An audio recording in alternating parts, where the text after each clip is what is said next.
Paano ba mag-delete ng file sa Linux? Ang pag-delete ng file is done by using rm command. Warning!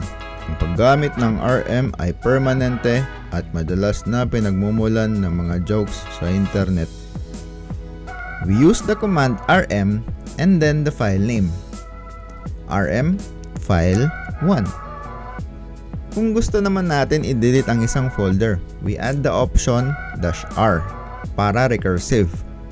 rm-r folder 1. A common option din with rm is the -f option or the force option. As the word implies, wala nang tanong-tanong pa, i-delete na yan, boy! Goodbye, production. Meron nga pala akong video series para sa topic na to at marami pang iba na mapapanood mo ng libre. See the link sa description ng video na to para makapag-umpisa ka na. Kaya ano pang inaantay mo? Tara na!